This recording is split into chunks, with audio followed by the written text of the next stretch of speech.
কোরআনে এত নবীজির শান মুসলমান দেখো না, কোরআনে এত নবীজির শান মুসলমান দেখো না, ঈমানদার দিওয়ানা যেতে চাই মদিনা, ঈমানদার দিওয়ানা যেতে চাই মদিনা। কোরআনে এত নবীজির শান মুসলমান দেখো না, ঈমানদার দিওয়ানা যেতে চাই মদিনা, ঈমানদার দিওয়ানা যেতে চাই মদিনা। রওজা জিয়ারত করতে যেজন যাইবে মদিনা, শাফাআত করবেন দয়ার নবী হাদিসে ঘোষণা। রওজা জিয়ারত করতে যেজন যাইবে মদিনা, শাফাআত করবেন দয়ার নবী হাদিসে ঘোষণা। তাই তো আশিক, তাই তো আশিক, তাই তো আশিক তৌফিক হলে দেরি আর করে না, তাই তো আশিক তৌফিক হলে দেরি আর করে না। ঈমানদার দিওয়ানা যেতে চাই মদিনা, ঈমানদার দিওয়ানা যেতে চাই মদিনা।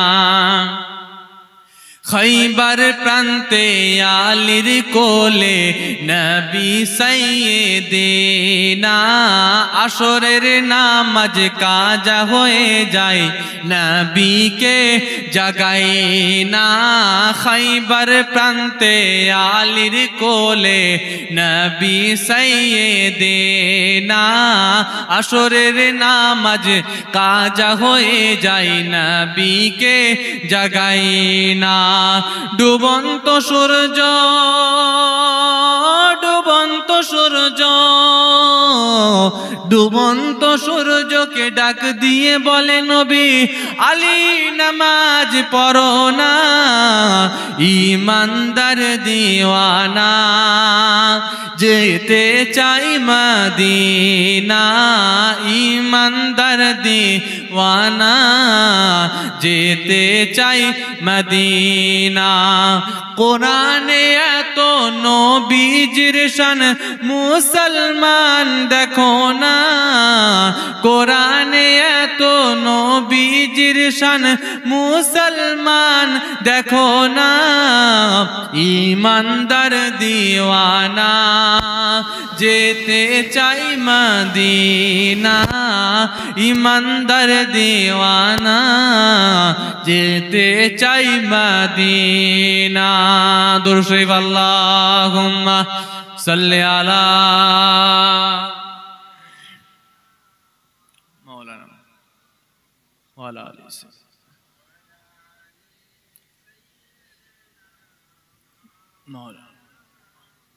दिल से ख्याल गुंबद खजरा न जाएगा, वो लम्हा हाज़री का भुलाया न जाएगा।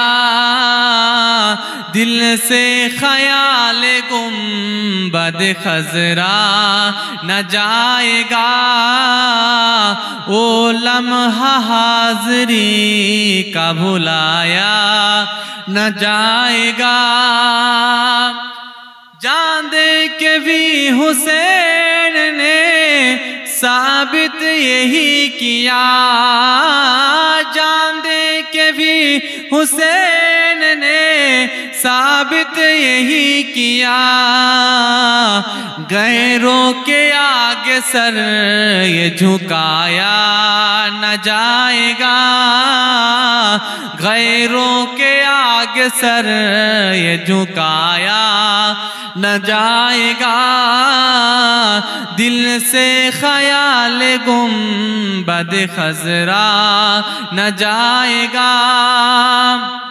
मैं दे चुका हूँ हुजूर के हाथों में अपना हाथ, मैं दे चुका हूँ रसूल के हाथों में अपना हाथ, दो जख्म में तो क्या मेरा साया न जाएगा, दो जख्म में तो क्या मेरा साया न जाएगा, दिल से ख्याल गुंबद खजरा न जाएगा, वो लम्हा हाज़री का भुलाया न जाएगा।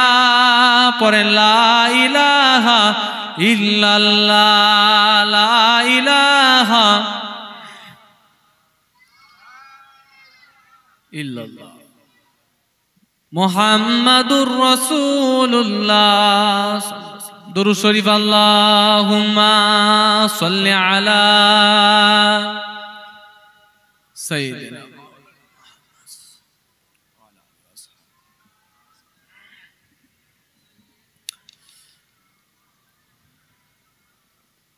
प्यारे हाजिराने महफिल, उपस्थित दिन दरदी इस्लाम दरदी, আমার সামনে বসে থাকা আমার মুরব্বী চাচানেরা এবং পর্দার অন্তরালে ধার্মিক আমার মা ও বোনেরা এবং সামনে উপস্থিত আছেন এই মাহফিলের উজ্জ্বল নক্ষত্র আমার সমবয়স্ক ইয়াং জেনারেশন ভাইয়েরা এবং তৎসহ উপস্থিত আছেন এই মাহফিলকে উজ্জ্বল করে রেখেছেন সেনহের বাচ্চারা, সকলকে জানাই অন্তরের অন্তঃস্থল থেকে সালাম এবং মোবারকবাদ।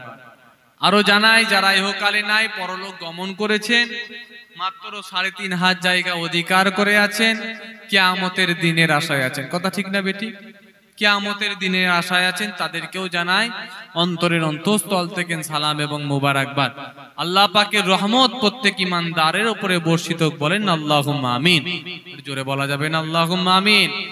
মহান রব্বুল আলামিন আল্লাহ পাকের দরবারেতে লাখ লাখ কোটি কোটি শুকরিয়া আদায় করি যে রব্বুল আলামিন আল্লাহ আজকের দিনেতে এরকম একটা রিয়াজুল জান্নাত, জান্নাতের টুকরার মধ্যে বসার তৌফিক দান করেছেন।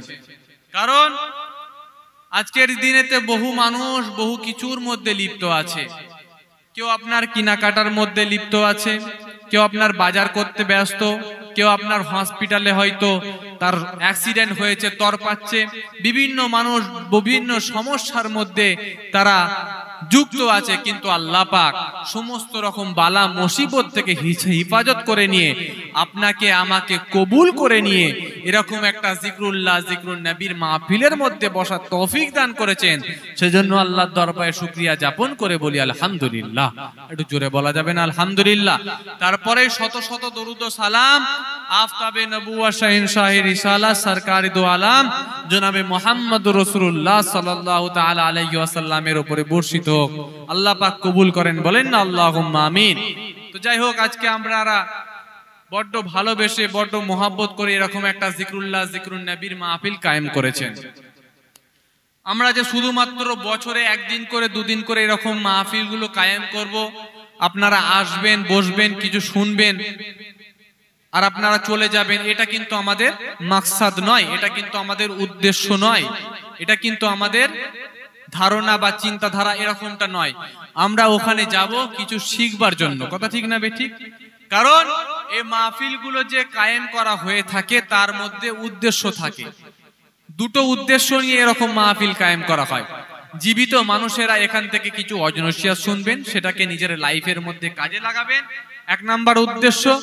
আচ্ছা, দ্বিতীয় নাম্বার উদ্দেশ্যটা হলো আমাদের অনেকের বাপ কবরের মধ্যে চলে গেছে, অনেকের দাদু কবরের মধ্যে চলে গেছে, অনেকের দাদি কবরের মধ্যে চলে গেছে, আত্মীয় স্বজনেরা কবরের মধ্যে চলে গেছে, তাদের কাছে এখান থেকে সব রেসানি করা হবে।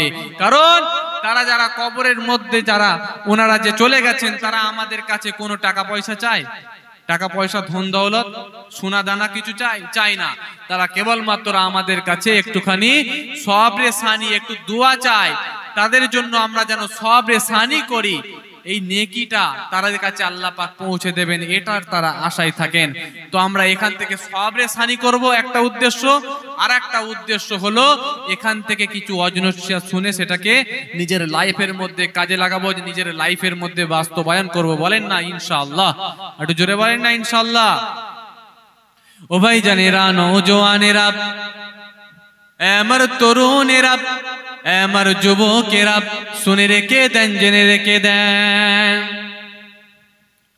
কিয়ামতের দিনেতে একদল মানুষকে আল্লাহ পাক মতির মেম্বার দান করবেন।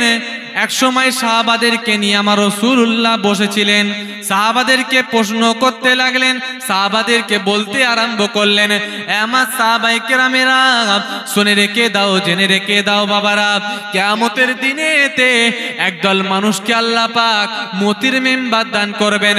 সাহাবায়ে কেরামেরা জিজ্ঞাসা করলেন, ইয়া রাসূলুল্লাহ, ইয়া হাবিবাল্লাহ হুজুর, তারা কি কোনো শহীদদের দল হবে? তারা কি কোনো আলেম ওলামাদের দল হবে? আল্লাহর নবী সময় জানিয়েছিলেন, আমার সাহাবায়ে কেরামেরা শুনে রেখে দাও, জেনে রেখে দাও, ওই সকল মানুষেরা যাদেরকে আমার রব্বুল আলামিন আল্লাহ কিয়ামতের দিনেতে মতির মেম্বার খানা নসিব করবে, তারা কোনো শহীদদের দল হবে না, তারা কোনো আলেম ওলামাদের দল হবে না। দুনিয়াতে যারা বিভিন্ন জায়গা থেকে উঠে এসে এক জায়গাতে বসে বসে জিক্রুল্লাহ, জিক্রুন নবীর কথাবার্তা আলাপ আলোচনা করেছিল, আমার রব্বুল আলামিন আল্লাহ পাকের কথাবার্তা আলাপ আলোচনা করেছিল, আমার জিক্রুল্লাহ, জিক্রুন নবীর কথাবার্তাগুলো আলাপ আলোচনা করেছিল, তাদেরকে কিয়ামতের দিনেতে আল্লাহ পাক মতির মেম্বারটা নসিব করে দেবে। আরো জোরে বলেন না সুবহানাল্লাহ। এ তরুণ যুবকেরা শুনে রেখে দেন, জেনে রেখে দেন, মানুষেরা যখন, আমরা যখন ইশার নামাজটা কমপ্লিট করে নিই, ইশার নামাজটা যখন আমরা সম্পূর্ণ করে নিই, তাহাজ্জুদের যখন সময় এসে যায়, তাহাজ্জুদটা যখন আমরা আদায় করে নিই, তাহাজ্জুদের নামাজ পড়ে নিয়ে অনেক এমন ব্যক্তিরা আছেন, তারা আল্লাহকে স্মরণ করতে থাকে, জিকির করতে থাকে, আল্লাহকে স্মরণ করতে থাকে। কোন মানুষ যখন একা একা আমার রব্বুল আলামিন আল্লাহকে স্মরণ করতে আরম্ভ করে, ওই বান্দাকে তখন আমার রব্বুল আলামিন আল্লাহ পাক স্মরণ করে থাকে। এ তরুণ যুবকেরা শুনে রেখে দেন, জেনে রেখে দেন, কিন্তু বান্দারা যখন এক জায়গাতে বসে বসে, বিভিন্ন জায়গা থেকে এসে এক জায়গাতে বসে বসে জিক্রুল্লাহ, জিক্রুন নবীর কথাবার্তা আলাপ আলোচনা করে, ওই সকল বান্দা বান্দীদেরকে আমার রব্বুল আলামিন আল্লাহ পাক একা স্মরণ করে না, ওই সকল বান্দা বান্দীদেরকে আমার রব্বুল আলামিন আল্লাহ পাক ফারিস্তাদের মাহফিলেতে স্মরণ করে থাকে। আরো জোরে বলেন না সুবহানাল্লাহ। তাহলে কিয়ামতের দিনে আল্লাহ মতির মেম্বার তাদেরকে নসিব করবেন যারা দুনিয়াতে কোরআনের মাহফিলেতে গিয়ে বসেছিল। মাজালিসুল কোরআন, মাজালিসুল্লাহ, কোরআনের মাহফিলটা হলো আমার আল্লাহ পাকেরই মাহফিল। জোরে বলেন না সুবহানাল্লাহ। কোন মানুষ যখন একা একা আল্লাহকে স্মরণ করে, ওই মানুষটাকে তখন আমার আল্লাহ পাক স্মরণ করে থাকে। পবিত্র কোরআন মাজিদের মধ্যে আল্লাহ পাক জানিয়েছেন যে ফাজকুরুনি আযকুরুকুম, আমার বান্দারা তোমরা যদি আমি আল্লাহকে স্মরণ করো তাহলে আমি আল্লাহ পাক তোমাদেরকে স্মরণ করে নেব। জোরে বলেন না সুবহানাল্লাহ। উদউনি লিয়াস্তাজিব লাকুম, আমার বান্দারা তোমরা যদি আমি আল্লাহকে ডাকো তাহলে আমি আল্লাহ পাক তোমাদের ডাকের সাড়া দিয়ে দেব। জোরে বলেন না সুবহানাল্লাহ। একটু জোরে বলা যাবে না সুবহানাল্লাহ। এই হচ্ছে সেই মাহফিল, এই হচ্ছে সেই মজলিস, যেই মাহফিলের মধ্যে গেলে আল্লাহ পাক আপনাকে আমাকে সম্মানিত করবেন। এই মাহফিলের মধ্যে যতক্ষণ এসে বসবেন আল্লাহ পাক সাগিরা গুনাহগুলোকে ঝরিয়ে দেবে। তাহলে এই মাহফিলে বসার দরকার আছে না নাই? জোরে বলে, কথা বলছেন না কেন? রাগ করেছেন নাকি? তাহলে এই মাহফিলের মধ্যে যাওয়ার বা এই মাহফিলটা কায়েম করার একটা দরকার আছে। কারণ আমরা যারা বহু মানুষেরা আছি অনেক গুনার কাজ করি, পাপের কাজ করি, কিন্তু আমরা অনেকে আছেন যারা নামাজও পড়তে যান না, মসজিদের দিকে তাকান না, তারা কিন্তু জিকরুল্লাহ জিকরুন নবীর মাহফিলের মধ্যে গিয়ে বসে, ওখানে আলেম ওলামাদের কথাবার্তাগুলো কিন্তু শোনার চেষ্টা করে। আজ হয়তো হেদায়েত হয়নি, কিন্তু একদিন না একদিন বসতে বসতে আল্লাহ পাক তার অন্তরটাকে হয়তো পরিষ্কার করে দেবে। আল্লাহ পাক তার অন্তরটাকে পরিষ্কার করে দিয়ে আল্লাহ পাক হয়তো তাকে চাইলে 5 ওয়াক্ত নামাজিও বানিয়ে দিতে পারে। জোরে বলেন না সুবহানাল্লাহ। তাই হচ্ছে জিকরুল্লাহ জিকরুন নবীর মাহফিল। এই মাহফিলের মধ্যে এসে বসলে যেমন বহুদিন ধরে বৃষ্টি বর্ষণ না হওয়ার কারণে যেমন গাছগুলো মর্ণপূর্ণ হয়ে যায়, মরার মতো হয়ে যায়, তারপরে আবার বহুদিন পরে যখন পানি বর্ষণ হয় তখন গাছগুলো আবার সতেজ হয়ে যায়। কথা ঠিক না বেঠিক? আমরা যারা বহুদিন ধরে জিকরুল্লাহ জিকরুন নবীর মাহফিলেতে না বসার কারণে আমাদের অন্তরটা কালো হয়ে যায়, তারপরে আবার যখন জিকরুল্লাহ জিকরুন নবীর মাহফিলেতে গিয়ে বসি এবং তওবাতুন নাসুহা করে নি, আল্লাহ পাক আমাদের কালো অন্তরটাকে আবার পুনরায় নূর দিয়ে আল্লাহ পাক ভরিয়ে দিয়ে থাকে। জোরে বলেন না সুবহানাল্লাহ। আর একটু জোরে বলা যাবে না সুবহানাল্লাহ? এ তরুণ যুবকেরা শুনে রেখে দেন, জেনে রেখে দেন, ও জওয়ান যুবকেরা, ও আমার তরুণেরা, ও আমার মুরব্বীরা, ও আমার মা ও বোনেরা, শুনে রেখে দেন, জেনে রেখে দেন, কিতাবের মধ্যে পাওয়া যায় ওমান ইয়ামাল সুআন আও ইয়াজলিম নাফসাহু সুম্মা আস্তাগফিরিল্লাহ ইয়াজিদিল্লাহ গফুরুর রহিমা। কিতাবের মধ্যে পাওয়া যায় যে বান্দা গুনার কাজ করে সে বান্দা নফসের উপরে জুলুম করে, যে বান্দা পাপের কাজ করে সে বান্দা নফসের উপরে জুলুম করে, তারপরে ওই বান্দা যখন আমার আল্লাহর দরবারেতে মাফ চায়, আমার আল্লাহর দরবারেতে রোনা জারি করে, আমার রব্বুল আলামিন আল্লাহ পাকের দরবারেতে কাঁদা কাটা করে, ওই বান্দাকে তখন আমার আল্লাহ পাক ক্ষমা করে থাকে। কারণ আমার রব্বুল আলামিন আল্লাহ পাক হলেন গফুরুর রহিম। জোরে বলা যাবে না সুবহানাল্লাহ? আমরা বান্দারা গুনাহ করতে পছন্দ করি। কথা ঠিক না বেঠিক? আমরা গুনাহ করতে পছন্দ করি, আমরা শুধু গুনার কাজ করতে চাই, কিন্তু আমার রব্বুল আলামিন আল্লাহ পাক বান্দাদেরকে সব সময় maaf করতে চায়। জোরে বলেন না সুবহানাল্লাহ?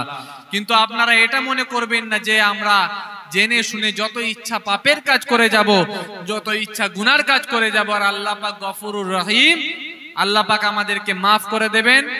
কিন্তু আপনারা এরকম চিন্তাধারা কিন্তু রাখবেন না। না, আল্লাহ পাক হয়তো আপনাকে মাফ সে চাওয়ার মতো সে সুযোগটাও কিন্তু আল্লাহ পাক নাও দিতে পারে। কথা ঠিক না বেঠিক বলেন? হ্যাঁ, আজকাল মানুষ দেখেন না কত ঘন ঘন দুর্ঘটনা ঘটছে, কখন আপনার অ্যাক্সিডেন্ট হয়ে যাচ্ছে, ট্রেন অ্যাক্সিডেন্ট হয়ে যাচ্ছে, কখন বাস অ্যাক্সিডেন্ট হয়ে যাচ্ছে, বাইক নিয়ে মানুষেরা অ্যাক্সিডেন্ট করে ফেলছে, দুর্ঘটনার মধ্যে মানুষ লিপ্ত হয়ে যাচ্ছে। কথা বুঝতে পারলেন তো? হায়াত মওতের কথা কিন্তু বলা যাবে না।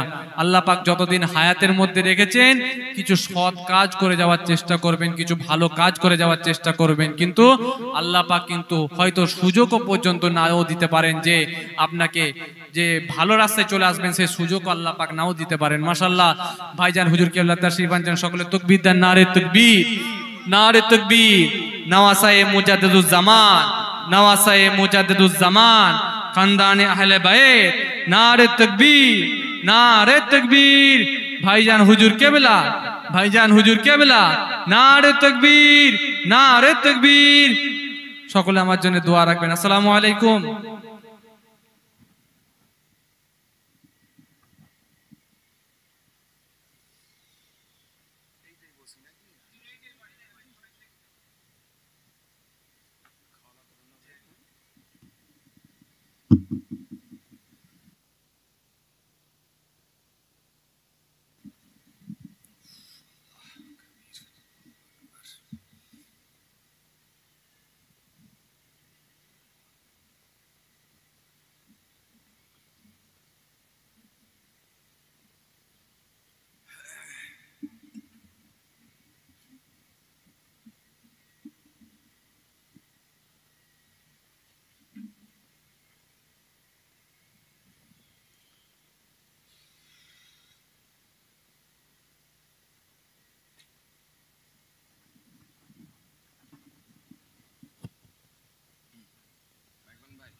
আসসালামু আলাইকুম ওয়া রাহমাতুল্লাহি ওয়া বারাকাতুহু। মাশাআল্লাহ, আপনারা কেমন আছেন? মাশাআল্লাহ, খুব ভালো লাগছে, আলহামদুলিল্লাহ। কোনো দিকে ত্রুটি নাই, সব দিকই পরিপূর্ণ হয়েছে, আলহামদুলিল্লাহ। লাইটিং থেকে শুরু করে, প্যান্ডেল থেকে শুরু করে, মাইক সেট থেকে শুরু করে, আপনাদের বসা থেকে শুরু করে, আসা থেকে শুরু করে, আপনাদের উদার ভালোবাসা দেখানো থেকে শুরু করে কোনো দিকই ত্রুটি নেই, আলহামদুলিল্লাহ। ভালো লাগছে আজকের মাহফিল। আল্লাহ কবুল করেন। আল্লাহ আমাদের সকলকে বলার থেকে শোনার থেকে বেশি বেশি করে আমল করা তৌফিক ইনায়েত করেন। আমরা জোরে বলি আল্লাহুম্মা আমিন। যে সমস্ত ভাই বাবাজিরা এখনো ছড়িয়ে ছিটিয়ে আছেন, বাড়িতে আছেন, সময় অন্যদিকে অতিবাহিত করছেন, সময় অন্যদিকে ডিটেন করছেন, প্রত্যেকের কাছে আমার অনুরোধ থাকবে, সকলে এসে বসে যান। যে সমস্ত আত্মীয় রিলেটিভ যারা এসেছেন, পুরুষ মানুষ যারা আছেন বাড়িতে, তারাও চলে আসেন। মাহফিলের সৌন্দর্য বাড়বে, দেখতে ভালো লাগবে, সবাই এসে বসে যান। আজকে